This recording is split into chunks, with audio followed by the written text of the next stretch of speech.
Bonjour à tous, j'espère que le confinement n'est pas trop dur pour les uns et les autres. Nous arrivons à la fin de notre première semaine, à la veille du premier week-end confiné pleinement, puisqu'on avait encore la messe le week-end dernier. Et je voulais vous partager en fait tout simplement aujourd'hui une lecture. J'ai commencé à lire le livre de Martin Stephens qui s'appelle Marcher la nuit. C'est un livre qu'il a publié juste après le premier confinement, en fait un ensemble de textes qu'il appelle des textes de patience et de résistance. Je vous conseille ce livre qui recèle beaucoup de petits trésors. Ce sont des petits textes sur pas mal de sujets qu'il avait gardés en réserve et qu'il publie soudainement tous ensemble, des textes qui sont en rapport explicite avec le confinement et d'autres textes plus généraux sur les enjeux du temps. Martin Stephens est donc un philosophe chrétien converti, c'est un homme de grande foi et de grande conviction qui aime critiquer le monde quand il va à sa perte et qui ose dire des choses assez fortes et je trouve souvent, voire toujours très justes. Alors je voulais partager avec vous tout simplement un petit extrait de son livre en vous lisant un des textes qui est le texte qui s'appelle « Exaucer ». Donc voilà, c'est quelques lignes. Le mot « exaucer » est beau, il est doux, il coule, et ce qu'il coule, c'est de source.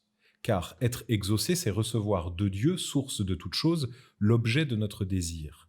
Être exaucé, c'est être écouté dans sa prière. Exaudinos, chante le grégorien, littéralement « écoute-nous ».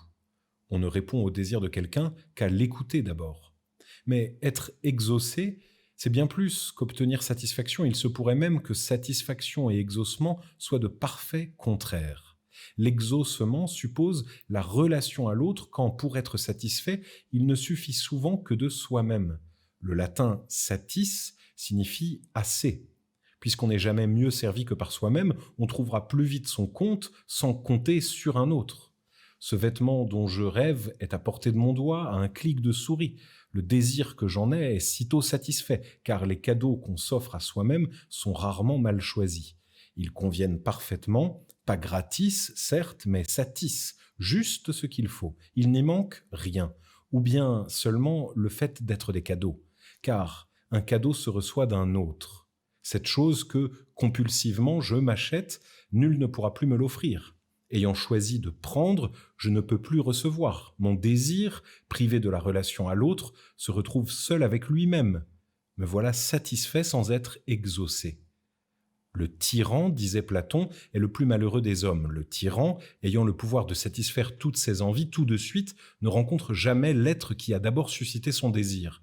Il aperçoit une belle femme, il dit « je la veux » et il l'a. Son désir, un instant ouvert, se referme sur cette femme comme sur une proie.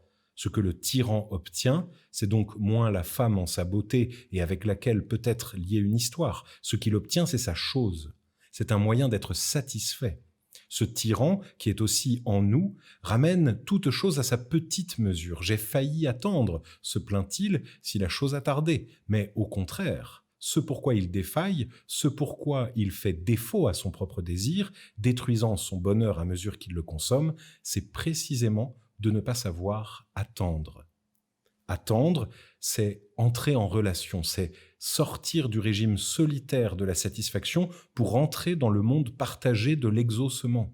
C'est s'abstenir de prendre pour ainsi recevoir. C'est là tout l'art de la prière. Tace et clama, disait saint Augustin, tais-toi et crie. Prier, c'est d'abord crier. C'est oser son désir, c'est le poser là, sans retenue. Mais prier, c'est, dans un même geste, se déprendre du temps et des moyens de sa satisfaction. Que ta volonté soit faite.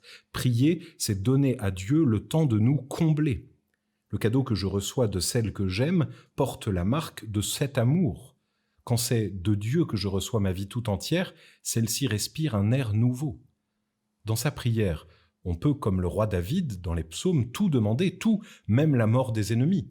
Car par la patience de la prière, on obtiendra mieux que ce que l'on croit vouloir. On obtiendra la mort non de l'ennemi, mais de l'inimitié. Prier, c'est ainsi laisser à Dieu le soin d'exaucer mon désir, littéralement de le hisser au-delà de lui-même. Dieu écoute mon désir d'être libéré de ceux qui me font du mal, il l'écoute tellement en profondeur qu'il entend moins ma colère ou ma haine que ce qui, maladroitement s'y dit, l'amour de la vie.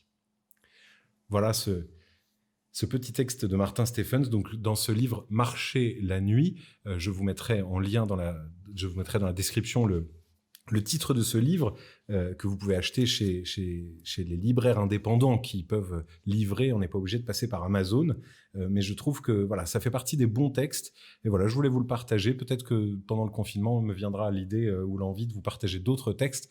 C'est important qu'on lise, même si, comme le dit d'ailleurs Martin Stephens dans son livre, il ne faut pas se donner trop de défis. Comme je l'ai dit l'autre jour dans la vidéo, c'est pas le temps du confinement. Il dit dans un des textes, ça n'est un temps favorable pour rien. C'est un temps bizarre, un temps perdu qu'il ne faut pas souhaiter en soi-même. Et donc, de la même manière, il ne faut pas se donner trop le défi de lire parce qu'au final, on ne lit pas trop. Mais bon, voilà. Essayons d'élever un peu nos âmes. En tout cas, je suis heureux d'avoir partagé avec vous ce texte. Je vous souhaite d'aller bien, d'être dans la paix et de quand même mettre ce temps à profit pour le bien, pour vous rapprocher de Dieu et des vôtres. Bonne journée, à très bientôt.